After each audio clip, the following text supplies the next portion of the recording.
Welcome to this Innovation Forum webinar. I'm Ian Welsh and I'll be your host for the next hour or so. Today is the latest in our big debate webinar series. We will take a contentious issue and try to get to the bottom of any misinformation, debunk what has to be debunked, and try to find out what reforms are necessary. And today we'll be looking at chemical recycling for plastics, and in particular, its place in a net zero and circular world. In the midst of our escalating waste crisis and the global call for sustainable solutions, chemical recycling for plastics has emerged as both a potential solution and a subject of spirited debate. The concept of transforming post-use plastic into reusable resources, equivalent to virgin materials through chemical processes, holds significant promise. However, several pitfalls and question marks have been raised around how sustainable the process and its outcomes truly are. I'm delighted that joining our webinar panel today are Nick Cliff, who's Deputy Challenge Director at UKRI. We have Charles Van Ray, Global Lead Packaging, Paper and Print at the Cradle to Cradle Products Innovation Institute. We have Chris Dixon, Ocean Campaign Lead at the Environmental Investigation Agency, and Inare Sepa, Director for Circular Advocacy for Europe, Middle East and Africa at Eastman. My thanks to Innovation Forum's B. Stevenson, Diana Kim and Katie Ball for all they have done to bring the panel together in the run-up to today. I'll turn to our panel in a sec, but we do also want to hear from you all, our audience. Please do use the Q&A function for all your points, comments and questions, and I'll bring them into the conversation a little bit later on. You can, of course, rank points and questions, and the more popular a point or question is, the more likely it is that I will bring it into the debate. Okay, here we go. Turning to our panel, Nick, welcome.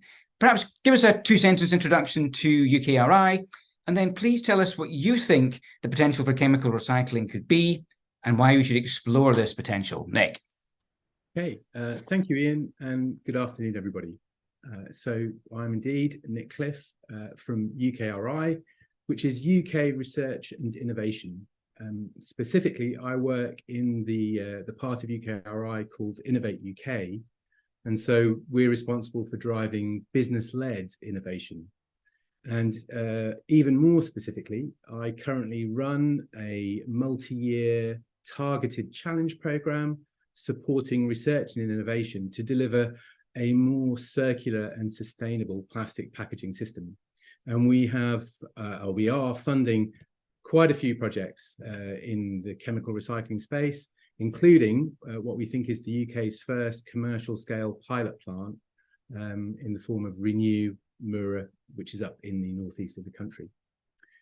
So when it comes to the potential for chemical recycling, I sort of preface my comments by saying it is literally my job description to be excited about the potential of new technology. So I'm easily excitable about things like this. But specifically when it comes to chemical recycling, I think, first and foremost, if the technology is scaled, it has the potential to take quite large volumes of plastic waste, plastic packaging waste that are currently not possible to recycle and actually return them back into the loop. And in doing so, it has the potential to prevent quite a lot of that polymer, that plastic material, ending up in the environment, ending up in landfill, or more likely, given that this is material that's currently being collected, being incinerated, which is a fairly an environmental outcome that's well down the waste hierarchy, arguably potentially shouldn't even be on it. I think it also has the potential to drive a more closer integration of the recycling industry and the plastic production industry. So to date, the two areas are mostly kept separate, and recycled material meets virgin material in the sort of the influence of the converters. So they're buying recyclate and they're buying virgin material. By creating a loop whereby polymer can go back into the manufacture of new polymer, you start to bring those two things together, and it'd be interesting to explore what the ramifications of that might be. And it also potentially will make it simpler for all the people that are going to choose to continue to use plastic to make packaging and other products, so to get recycled content into their products and materials to sort of reduce that reliance on all virgin materials from all fossil feedstocks. So there's lots of potentials, but of course, it's also worth noting that it has the potential to quite severely disrupt the recycling systems we have at the moment, which, although far from perfect, certainly work in some cases and do manage to produce some materials. And some of those are quite finely balanced. So any kind of disruption is going to be interesting from that perspective. And I suppose lastly, of course, chemical recycling has the potential not to work. It might actually not ultimately scale and find its place. And that's why it's so important, to the second part of your question, to explore the potential of it. There's plenty of technologies out there. Most of them seem to work on paper, but what do you really know until you run one of these things at scale? And the answer is quite a bit, but not as much as when you run 3 of these things at scale. So it's about generating data and understanding how these technologies will work. It's worth bearing in mind that many mechanical recycling technologies were first brought to market 40 years ago. That's thousands, tens of thousands, probably millions of hours of runtime data that have been used to refine those processes. Exploring the potential lets chemical recyclers really think about their business model. Where do they fit? Where are their feedstocks going to come from? What does taking those feedstocks at what price mean for other recycling operations, right the way back to driving and affecting collections? And what might the output of their systems do for the market for these materials overall? So I think there's lots to explore still in terms of the business model. Not certain anyone's quite cracked it yet. There's enormous amounts to explore where we still need more information to properly understand the environmental impact of these processes, both at an individual site level. Until you've run a chemical recycling facility for quite some time, you don't really know how much waste you're going to have, how much uptime you're going to have, how much energy it's actually going to take to run one of these things for 7,000 hours a year. All of that only data is only going to come if we try this stuff. We've got to make the right decisions based on having the right evidence. And last, but by no means least, why should we explore these things? I think because it's the only way we can truly understand the genuine impact of these things across everything. If chemical recycling works, it could affect packaging and use of packaging design. It could affect collection systems and what materials are collected where and how much it costs. It could affect the sorting of collected plastic waste. If we start to make fractions designed for chemical recycling, what does that mean for mechanical recycling and vice versa? And lastly, of course, it's going to have all sorts of impacts on markets and contracts and supply chains. So in summary, I think there's a huge amount of potential there, but there's a lot more information we need so we can do chemical recycling well. Thank you, Nick. Very quick question. Somebody's got a question already asking about the pilot plant you mentioned. Can you give us the name of it and where it is, please? Yeah, so it's in the so this is the one in the UK. I work for a UK agency, so we only fund UK-based projects.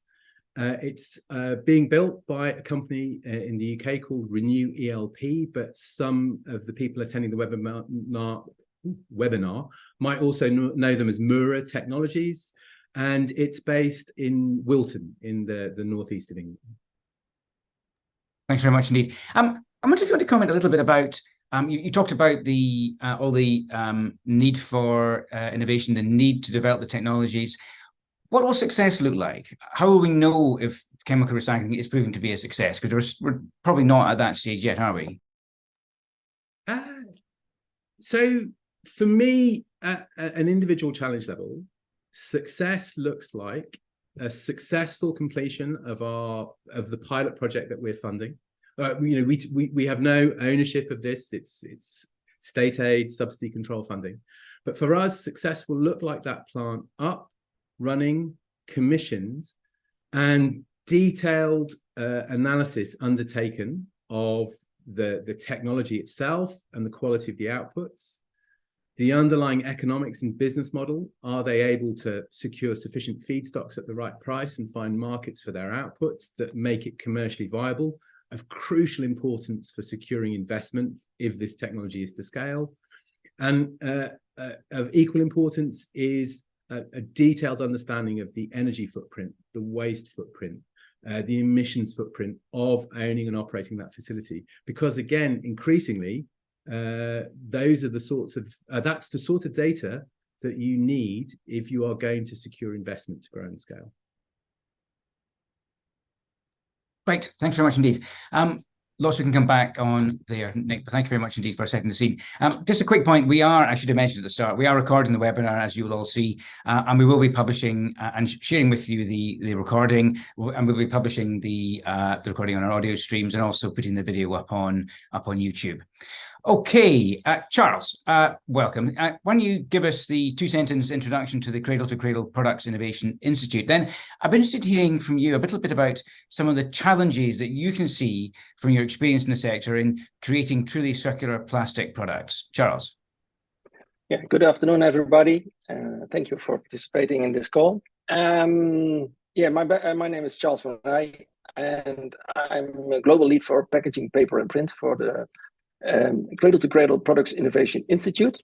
And so what we do is we certify products if they're safe, circular, and responsible made. On your question, Ian, there's before we come to chemical recycling, it's important that we also have a good look, how can we, of course, we're all already busy with reduce, reuse, or redesign our products. And in packaging, it has been developed alongside with a retail model. So all kinds of requirements in the retail have been solved also by packaging. And that's also one of the most important ones, is shelf life, which is also taking care of a lot of food waste. But the films used for improving shelf life are mostly multi-layers. And multi-layers are one of the problems in recycling, especially in mechanical cycling. So those are the feedstock, which is actually also on the list for chemical recycling. And in the development of sustainable packaging, there's a lot of challenges, because you have a lot of features to build in and a lot of hurdles to tackle to translate it to a sustainable packaging. I myself had a startup, and we were working on a mono PET lidding film, which had features which could seal, was focused on the fresh meat industry, and it was a film which was sealing through contamination, and also has an anti-mist feature in it, which were both apolar. So that is actually, we had a solution with a special polymer which could solve that, and we've been trying that. We were working on it, and unfortunately, we failed with it. But I think alongside, there are numbers of those initiatives, and all multinationals and small, medium companies who do challenge themselves and see if they can improve this. So yes, there's a lot to do to improve it. And what I will say, come back to the first one, is let's reduce and reuse packaging as much as possible. So that's what I say. Okay. You mentioned the example of the film you're trying to develop and the challenges in developing such a product. Are you able to give any of the specific reasons why you weren't able to get it over the line, but it wasn't something you were able to get to market? Yeah, well, we had pilot runs, and they were quite going well. We had good measurements, and then you're going to try it on bigger extruders. And we did several attempts, but unfortunately, we couldn't translate the same results from a pilot to a bigger extruder. So that was our problem, and that took a lot of time and a lot of money. And that's, in the end, the money was also the one who pulled the plug. Itself in the way, isn't it? Charles, thanks very much indeed. Lots we can come back to there as well, but thank you very much indeed for your initial insights. Chris, actually, before I come to Chris, just on the questions, thanks very much for your questions. I'm much more likely to use questions for people that aren't leaving themselves anonymous. So please put your name to your questions. Much more likely to turn to a question if it's given by somebody who's named. So thanks very much indeed. Right, Chris, welcome. Thanks for your patience. Why don't you give us likewise the two-sentence intro to the EIA? Then I'd like to hear your thoughts on what you think the place for chemical recycling is and its potential to help combat the plastic waste crisis. Chris. Sure, thanks, Ian. And yeah, thanks for having me on this webinar as well. It's really great to be here. Yeah, so EIA is a non-profit organization, an NGO based in the UK, and we work on environmental crime, policy, and also enforcement.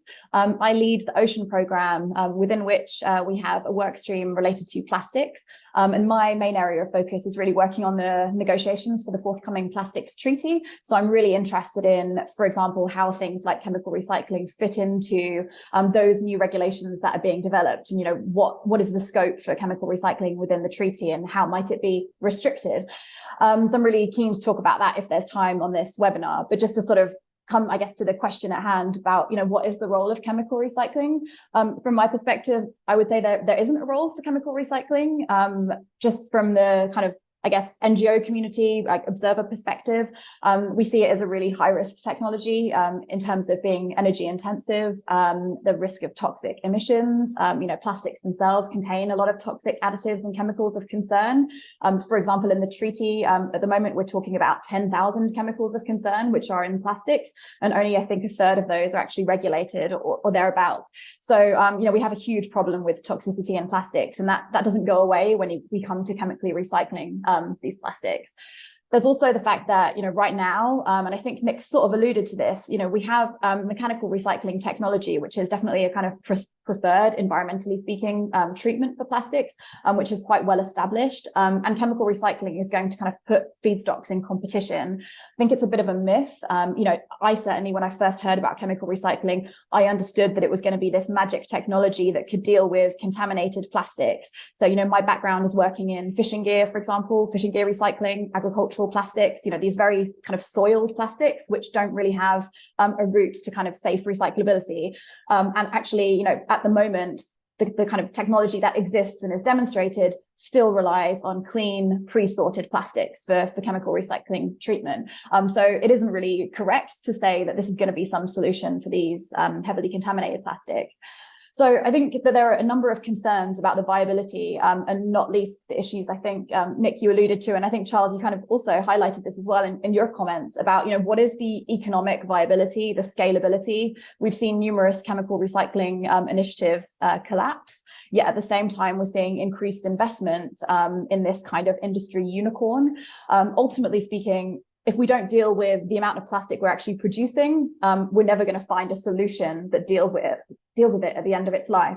And I think when it comes to recycling, we really have to think about the fact that, based on current levels of production and consumption, if the full plastics life cycle was a country, it would be the 5th largest emitter in the world, which is actually, frankly, mad to think about. It's a very climate intensive industry at every stage.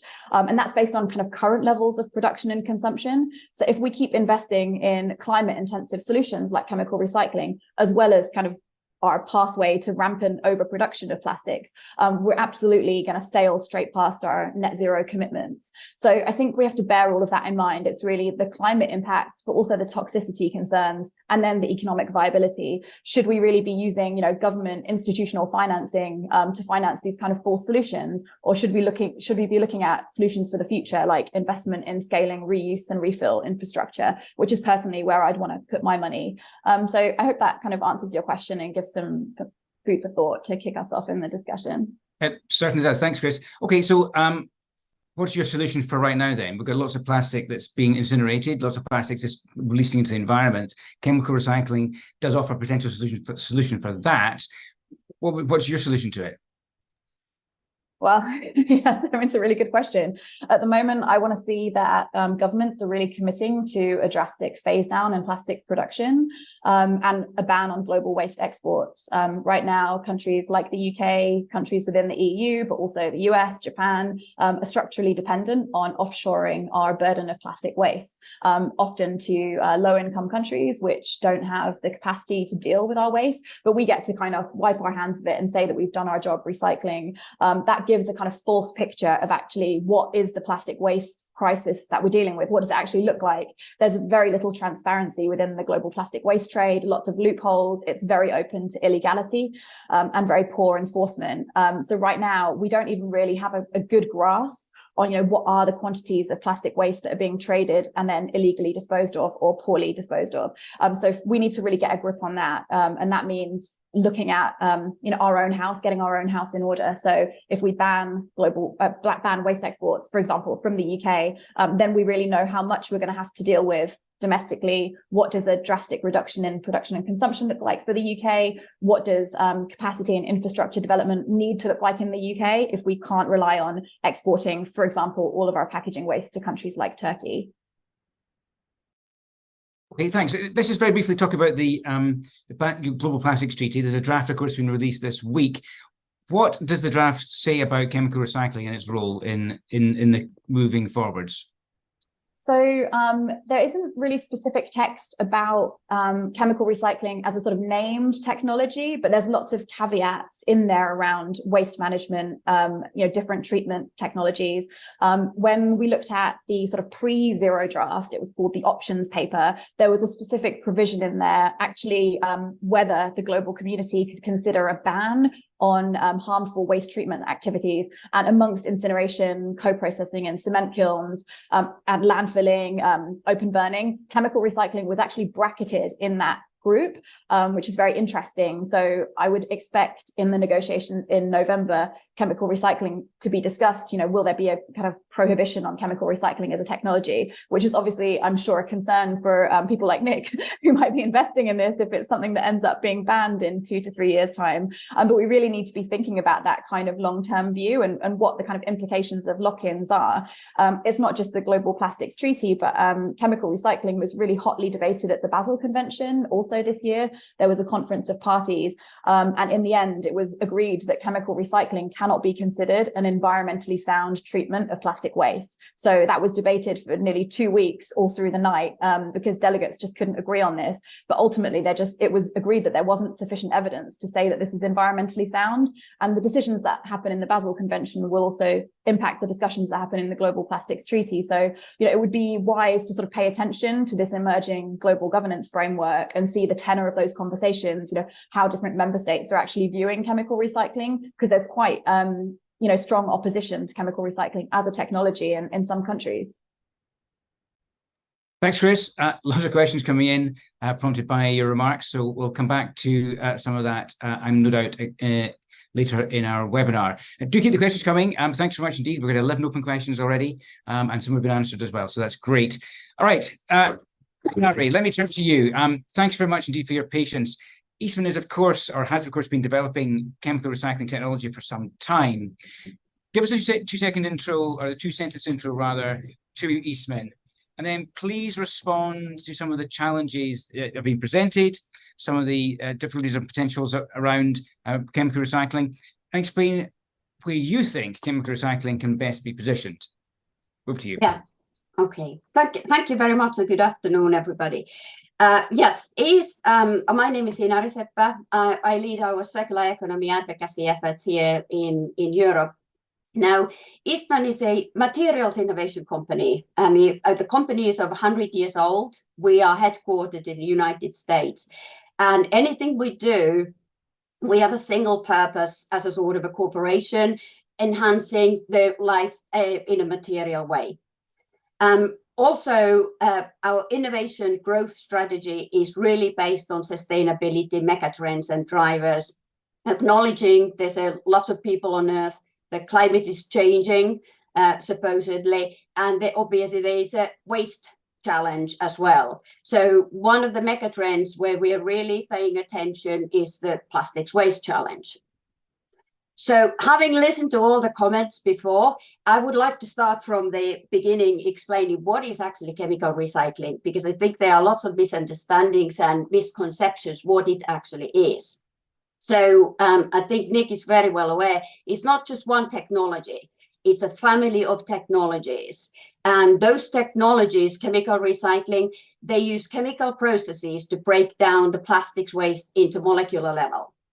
And then these molecules, because they are virgin-like, they can be put back together into high-quality products, whether those are plastics, intermediates, pharmaceuticals, or anything else. So it's not just one technology. So the blanket statement that chemical recycling is environmentally not beneficial is a very dangerous statement to make. the other thing to consider about chemical recycling technologies is that there are truly new innovations on this. There is a really acknowledgement that we need to do something with the plastics waste, because it will be there. There's a lot of plastics. Even if we stop the plastics production today, there's still a lot of plastics out there that is actually worthwhile trying to keep in the circulation. So there's a lot of innovation going on, looking at different plastics, because plastic is not only one thing, there are many plastics. So something like enzymatic recycling has sort of emerged as a new innovation. But a lot, and probably the most of global chemical recycling innovations, are aiming to use the existing processes and assets for new purpose. So in this case, for example, in a chemical process, plastics waste would be used as a feedstock instead of fossil fuels. And these processes are already up and running. They already make the intermediate materials and products that we need every day already. So simply what chemical recycling often tries to do, or chemical companies try to do, they try to use different feedstock in their current assets, because the assets are very capital intensive. So I would sort of start, maybe this is trivial thing, but I just want to make sure that there's an understanding of that. So from the Eastman perspective, we are, as I said, we're placing significant efforts in scaling up chemical recycling technologies, being a materials innovation company, running large assets. And we're really aware of the need to tackle plastics waste globally. And we already have two different chemical recycling technologies. So one we call carbon renewal technology, and the other one we call polyester renewal technology. And I will very briefly explain what's what. So for the chemical carbon renewal process, it's the process itself we have been running for decades already in our facility, producing the essential raw materials from fossil feedstock, what we need for our production to supply various industries, various markets. But about 5 years ago, we started actually intentionally replace part of the feedstock with waste, with plastics waste. And this is a process that tolerates any type of plastic waste, even to some level of contamination. And the end product still continues to be the high quality intermediates which we need. So in a way, yes, the process may be energy intensive, but it is a process that must be run anyway. So the good part, a large part of the goodness is that at least a lot of plastics waste is being diverted away from incineration and landfill and actually used to put back into products.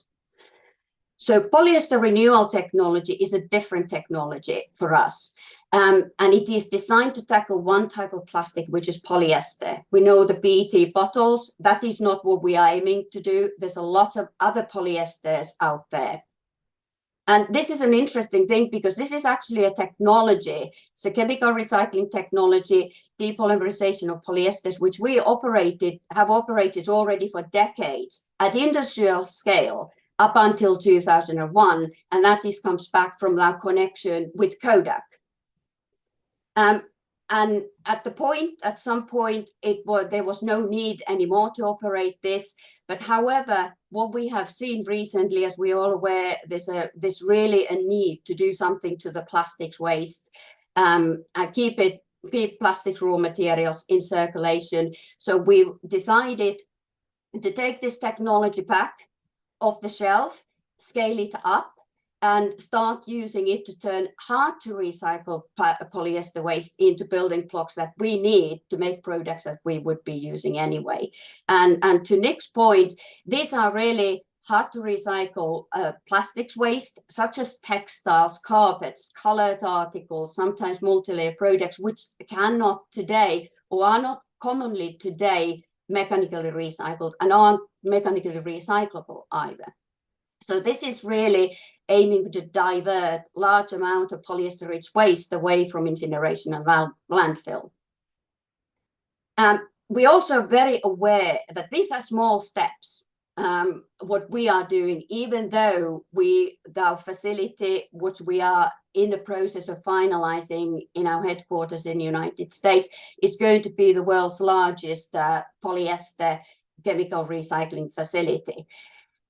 It's not the only solution, but it is one of the solutions which we believe should be in our toolbox and in a consideration set.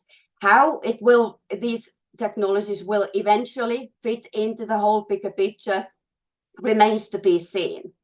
But of course, we know that plastics is an essential everyday materials. We can't eliminate them because they're really invaluable in certain applications. We know healthcare, food packaging was mentioned, and it also should be acknowledged that plastics as lightweight, durable and safe alternatives to other materials have helped to decarbonize our society significantly. But then coming back to Chris, your comment, it certainly, we should always start with reduction. So do we really need to do this? Any material is not only plastics, any material. Can we reuse? Can we fix something? Can we repair where possible? But even in the end, even reduced products will become waste. So something needs to be done. So the choice is either put them in the landfill, incinerate them, or really look into seriously how the material can be kept in circulation through recycling technologies. So one way of looking at this is that if we accept chemical recycling as part of the solution, we can actually increase and make the recyclable plastics waste pie much bigger than it is today. So we can actually recycle and keep in circulation wider variety of wastes and plastic waste, and really turn them into high quality intermediates, these molecules which are virgin-like, to materials and products. So small steps, huge potential, and certainly we need to look into new business models. Everybody talks about circular economy. It's a new business model. It calls for change. So there might be not perfection yet, but significant progress is being made with these technologies at very fast pace. And I think if we aim for perfection today, we might actually lose sight that the perfection might prevent us to progress where we really need to go in the long run. And we're talking about tens of years, not just 2-3 years. That's what I would like to comment. Great, no, thank you. Thanks very much. I wonder, can you just address the point that, in fact, Chris raised it around contamination? You alluded to some sort of contamination is it okay in feedstock? Well, how contaminated? I mean, how far is chemical recycling processes? How far away are they from being able to recycle and recreate for virgin materials from chemical, from medical waste, from food waste, food touching type films? How far away are we from that? My answer would be it depends which chemical recycling technology you are talking about. So they are not all alike. Like even now I mentioned we have the carbon renewal technology and polyester renewal technology.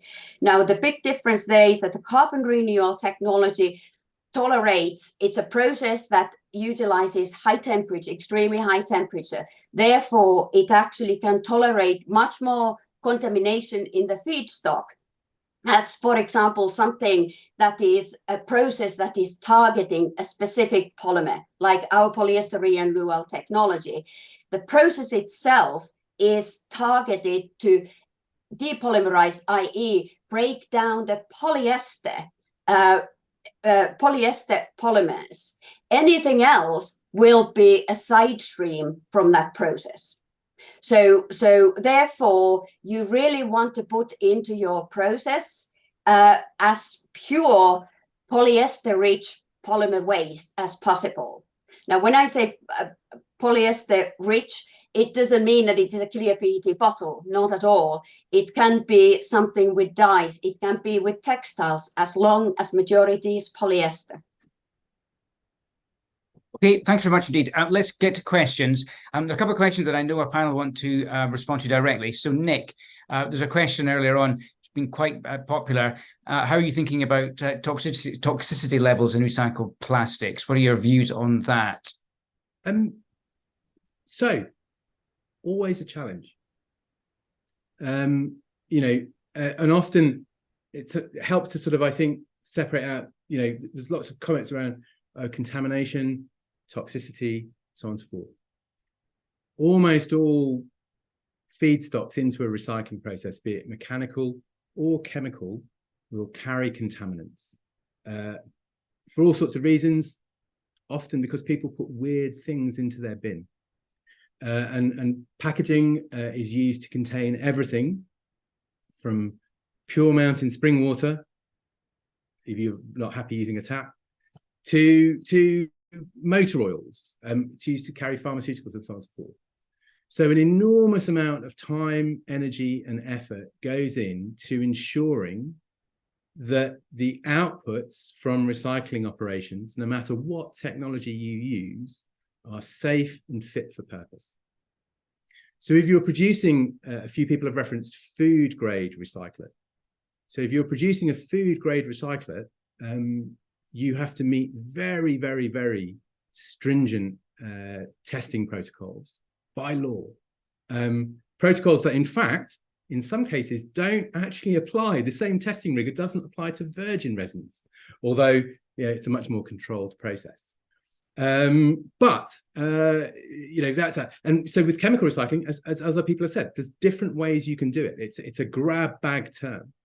Some chemical recycling processes take things back to polymers, polymer chains, and then can be cleaned. Some go right back to monomers and get reconstructed into new plastic. They're all sort of intrinsically really good at decontamination, removing any residual materials that is traveling with the plastic. But we need to ensure that the proper monitoring and measuring is in place so we can really understand the risk and make our judgments accordingly.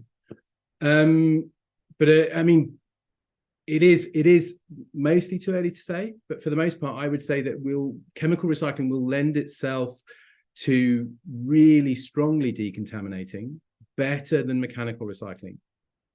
Mechanical recycling has a lot of experience in this place, and that's yet to be proved.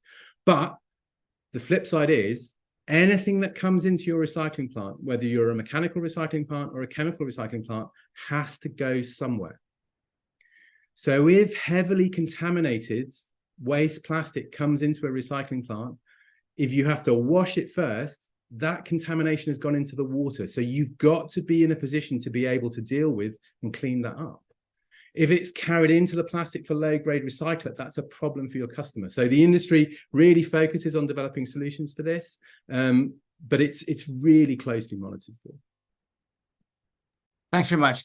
Chris, I want you to answer a question, if you don't mind. Just I alluded to it a bit earlier on. Is the EIA's answer to rid of plastic? How are you going to do that?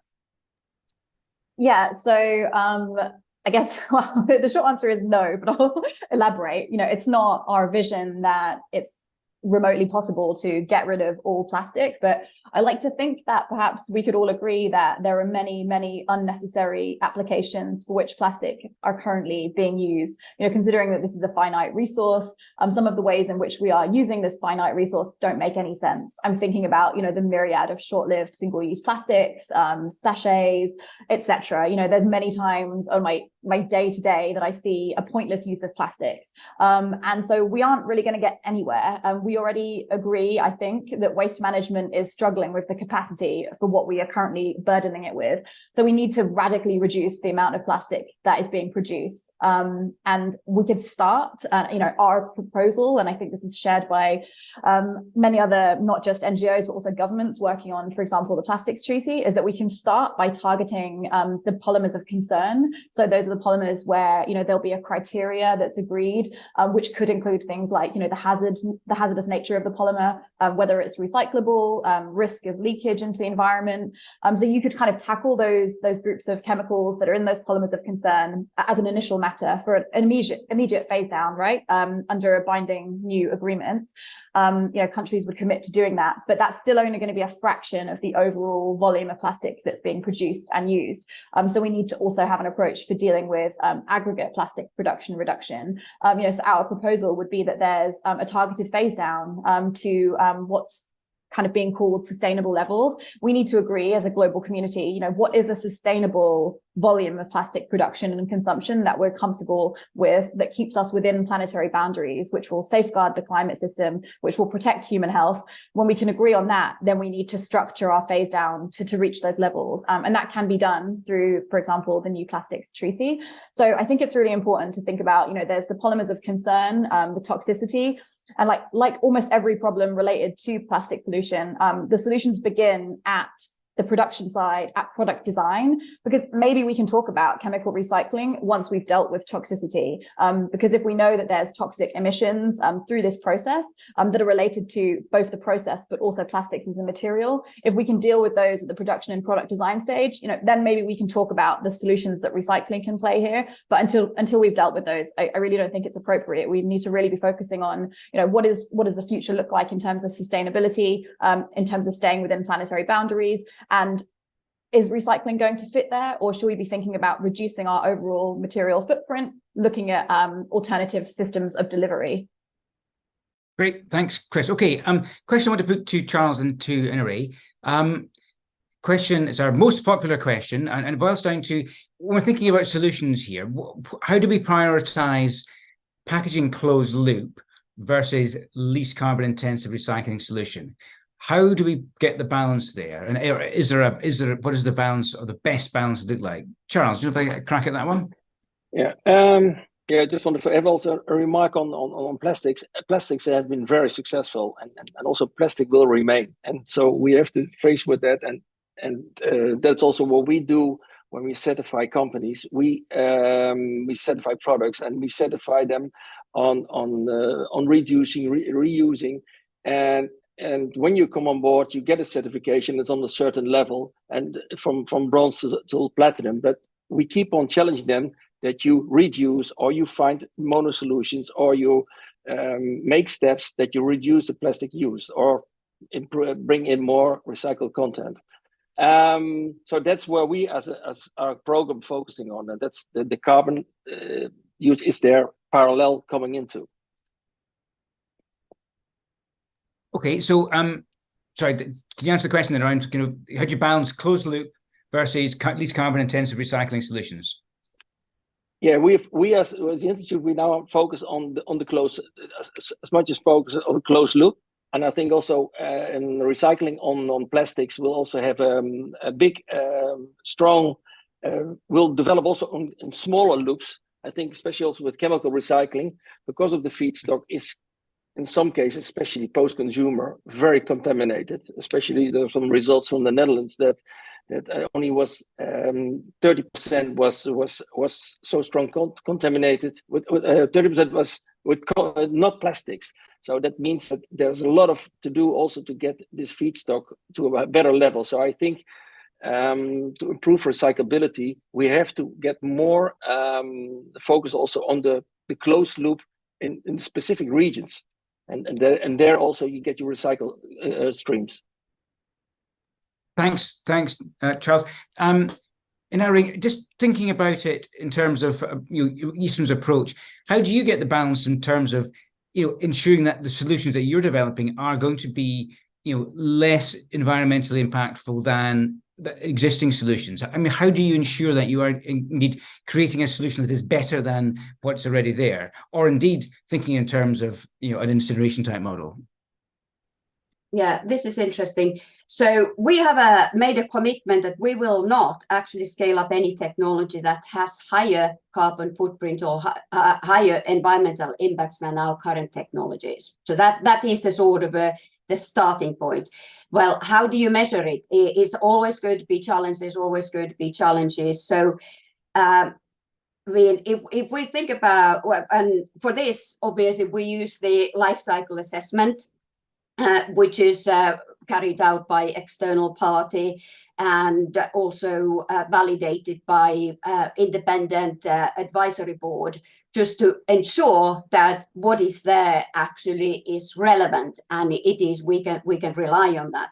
So going back to, for example, the polyester renewal technology that we are actually scaling up as we speak, if we consider that we are using plastics as a feedstock versus we start from fossil feedstock, you already can think that how many steps are eliminated from between the plastic and the fossil feedstock. So you don't actually have to, you eliminate up to 10 different production steps already. So that already contributes to the lower carbon footprint. And when we make the life cycle assessments, we don't compare, for example, with mechanical recycling, because that is not a competition. We don't compete with that. Mechanical recycling is environmentally has lowest carbon footprint. We compare to what we would do normally, what we have to do normally. So by making our building blocks starting from plastics waste actually has a significant reduction in the carbon footprint of our operations. Does that answer? No, that's fine. Yeah, no, thank you very much. Absolutely. Okay, I'm going to break my rule on not using questions from anonymous attendees, because there's a really great question that's the next most popular. There's a concern that chemical recycling facilities will contribute to the disproportionate pollution burden already borne by low-income countries, and as the attendee says, communities of colour. Are the environmental justice impacts of chemical recycling facilities being considered and evaluated, and how can they be mitigated? Okay, big question. Nick, in your investigations into all of this, how are you going to ensure that the burdens of the facilities that potentially will not be borne disproportionately? So, first and foremost, at the level of the individual interventions that we've made within our program, which, as someone else has asked, I know I use the term invest, but I invest with a lowercase I. I provide subsidies and grants from public money.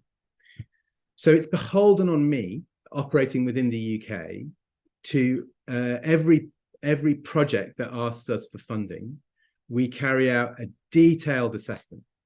And for the really big pilot demonstrator plants that we funded, that's a very comprehensive assessment.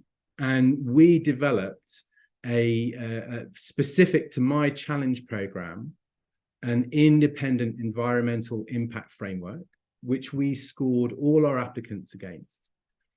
So we've been as sure as possible that the projects that we funded have taken into account, to the best available knowledge, the potential environmental and social impacts of the projects that they're undertaking. But that's all I can control as a public sector funding body. Beyond that, it's a requirement for us that any company that we work with, any project that we fund, complies with all relevant local law and legislation. So again, within the UK, environmental protections are quite tough. They're not perfect, but what piece of legislation ever is? When it comes to what might happen with chemical recycling technology when these technologies are proven, and effectively building one becomes a question of, have I got the land, and have I got the money, and have I got the feedstock? I think that's something that the whole sector needs to think about very carefully. I mean, my one observation would be that early indications are that chemical recycling, particularly if you're producing a material that's going to go back directly into the manufacture of polymers and chemical products, probably best co-located close to the facilities that make these materials in the first instance. So you're looking at industrial sites and so on and so forth, where there's a lot of scrutiny. But you know, I said at the outset, you know, I get really excited about the potential for innovation and technology. You know, there's so much more we could do to deal with industrial emissions, be they gases that disrupt the climate, the CO2s and things like that, or chemical byproducts of processes. We're as good as we can be, but there's a lot more we could do, and we could be a lot better at it. And we just have to hope that companies take their responsibilities seriously and treat these technologies in a way that is as completely appropriate for the communities in which they operate. Okay, thanks very much, Dean. I'd like to restrict our panelists now to short answers, so 30-second answers. We got a lot of things to get through. Inari, do you want to comment briefly on the kind of location of facilities, given that Eastman obviously is locating these sort of facilities? Just very briefly, the concerns how do you take into account the concerns of our question around location and ensuring that any burdens from that location are not borne in proportionately? So I fully agree with what was said, is that the location is important. You don't want to recycle products just for the recycling's sake. Somebody has to take the output. So therefore, as I said in the beginning, a lot of development is now connected to actually the chemical companies who are producing already products that we need every day. They're being produced, and now looking into using different feedstock in order to try to reduce the amount of fossil fuels we need to produce what we need. Okay, thanks very much. Right, I'd like to paraphrase a question that's at the top of our list at the moment around the fact that the petrochemical industry seems to be really heavily focusing on chemical recycling. What extent is it that, or is it cynical to say that the petrochemical industry is kind of putting its eggs into the chemical recycling basket because it allows for a business as usual approach? Briefly, Chris. Briefly, yes. Plastics is the big plan B for the petrochemical industry. As we focus away from oil and gas for energy use, plastics is the big area for investment. So it's a very lucrative business set for big expansion if it's not regulated. So yeah, of course. But yeah, I feel like you answered my question with your question. I kind of thought you'd say that, Chris. Yeah. Charles, then what's the role of certifiers and other similar bodies then to push the industry away from just simply allowing a business as usual approach from producing ever more petrochemical related plastics? Yeah, what we do, we measure products, and we measure them on the recycled content or renewable content, and then we challenge them on design, so that the design is taking them away from fossil-based products, and also we do and we look at them, we measure how they are in the system. Is there a system in place? So you can have a recyclable product but not recycled. So, and you see that a lot, people making statements that we have a product that's 100% recyclable, but it ends up in landfill. So people have to be responsible also, that we also take care of the whole value chain. And that's you see see all the steps coming, and we should embrace all initiatives and all steps which have been done now. And you see a lot of initiatives also among our certificate holders, which are reaching out in the value chain to create more cooperation together, because that's the only way forward, and also to control the feedstock in the end. Thank you. Inari, how Eastman developing recycling facilities for non-petrochemical derived plastic? Is there such a thing?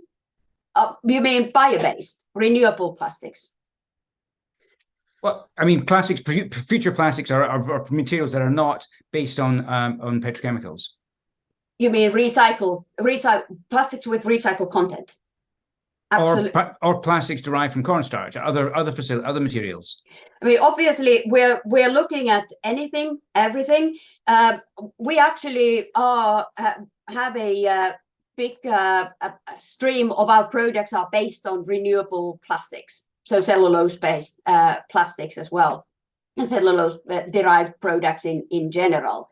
So absolutely, we are obviously looking at that perspective as well, and looking into more durable products when it comes to the petrochemicals derived as well. Obviously, durability, coming back to the reusability, is very important. But also we're looking, always considering what is the end of life for these products. Okay, thank you. Next question I want to consider is one from Amy Myers. Again, a popular question. She asks, or she points out, or Amy points out, that chemically recycled polyester can stay in the supply chain longer than mechanically recycled polyester due to the strength of the polymer structure after going through the process. I wonder if any of our panelists could talk about that and how that might impact sourcing decisions in the future. I mean, is that in fact the case? Inari, do you know that? Is that the case? Could chemically recycled polyester can in fact be stronger than physically recycled? So, I mean, let's take a PET bottle very quickly. It can be mechanically recycled. It should be mechanically recycled, provided that consumers put it in the place where it is collected. It ends up being sorted and diverted into the right place where it is going to be recycled. Absolutely. But every time the polymer plastic goes through a heat history, the chains get shorter and shorter and shorter. Therefore, you hear about this term downcycling, and okay, that's very debatable, but sometimes you cannot make clear bottles anymore. After certain cycles, you have to put colors in, you have to maybe use textiles.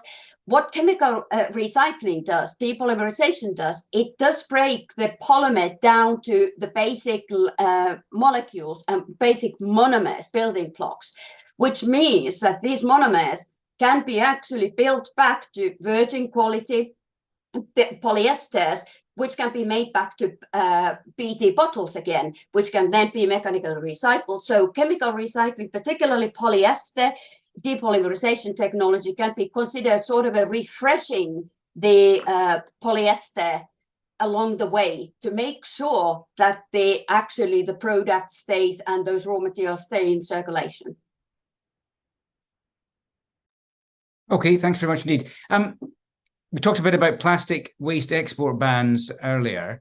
We have a questioner, Jen Rupp, points out that these make it difficult to develop in countries economically efficient recycling schemes to reach plastic streams. So, could chemical recycling bridge that gap, and if so, how? I guess that's a question probably for you, Inari. Waste exports. Yeah, waste export bans. I mean, can chemical recycling bridge the gap in countries where allow them to develop economically efficient recycling schemes? What's the role of chemical recycling in helping there? I'm not quite sure if I follow the question. I think the question's... Sorry, go on. So I think we need to think about, there's lots of things in the play. There's not just one solution. Think chemical recycling as a complementary. So it is a huge capital investment.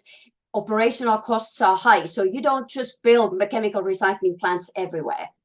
So if you can mechanically recycle, that's what you should always consider first. If that is a process that can give you the output that is needed for the application that is desired, use that, because that is a low-cost capital investment, low running costs. Chemical recycling is a large scale, and it is really should be viewed as a complementary effort in this picture. Okay, thank you. We're coming towards the end of our time, but I do want to ask this one final point, and any of our panelists are very welcome to jump in. Data. How much data is there on the percentage of plastic waste being processed by technologies that has actually been recycled into new plastic products versus being used as fuel? Does anybody know the numbers there? How much is being processed into new plastics and how much is this going to incineration? Does anybody know? Well, I can comment, but I don't think that there are numbers, how much goes to fuel. Again, this is very process dependent. Different chemical recycling technologies. Depolymerization simply depolymerizes the polymer, so it takes it into part, no fuel as a side product. There are processes where inevitably you have a fuel as a side product. And again, it depends on the particular process, because even within, we sometimes talk in Europe, particularly pyrolysis. There are different pyrolysis technologies. There are different ways of dealing with the pyrolysis oil. So again, it's very process dependent. How much fuel is actually coming as a byproduct. Okay, thank you. Right. One final question for our panel. We're coming towards the end. What then? Let's go back to our central question. For each of you, in light of the discussions from the last hour, what is the role of chemical recycling of plastics in our move towards a net zero world? Chris, you can go first, but very briefly. Sure. I would say it's the very bottom of the waste hierarchy, and all of our interventions should focus on reduction and prevention, reuse, before we even consider a discussion on chemical recycling. Thank you. Charles. I would say reduce, reuse first, and then next to the traditional recycle model methods, chemical recycle is a solution to deal with complex packaging, which otherwise will end up in landfill or incinerate. Okay, Inari? Yeah, I would say ditto to that. Absolutely reduce, reuse where you can, focus on that. But there will be waste, and there is a lot of waste already. So what is our choice now? If we don't accept a proven recycling technology to deal with that, what is the option? So chemical recycling certainly will play a role. It will not be a single solution, but it will play a role. Okay, and thank you. And Nick, right back to the beginning, you started us off. So where do you think we're going to go with this in the future? So for me, chemical recycling is a stepping stone. It's one more place we can put our foot as we get towards the world that we desperately need. And in terms of what might come next, we're already seeing early stage applications for biological recycling, where microbes and enzyme-based systems are able to recover molecules and return them back into feedstocks. We're doing this in test tubes, and they're quite small test tubes, but that's where we were with chemical recycling a few years ago. And so we all make a mark in our diaries. In 10 years' time, we can all get back together and have this debate again around biological recycling. I certainly expect having the debate a bit earlier than 10 years from now, but you're right, we can make a date for 10 years as well. Okay, we're out of time. Many, many thanks indeed to our panel for their insights and candor, and to you all for all your questions. We didn't get through them all. Our panelists have offered to take the questions and try and find further responses to them. I know a lot of the questions have been answered already by the panelists, but we'll look at them further and try to get further responses to them. Just a quick note from us, we will be continuing the discussions at the Future of Plastic and Packaging Conference on the 3rd and 4th of October in Amsterdam. There'll be senior representatives from Nestle, Henkel, Kraft Heinz, UNEP, and many more joining us. I know Charles is joining us as well, and some of Inera's Eastman colleagues too. If you'd like to join us, then this week is a good time to register, and you'll save €200 if you sign up before close tomorrow, 8th of September. You can register through the link that my colleague Diana has shared in the chat, and also via the Innovation Forum website, of course. And I hope to see many of you in Amsterdam next month. We'll be in touch with a link to the webinar recording in the next few days, and do look out for the rest of the Innovation Forum autumn webinar series coming up over the coming months. But for now, thank you very much indeed, and goodbye.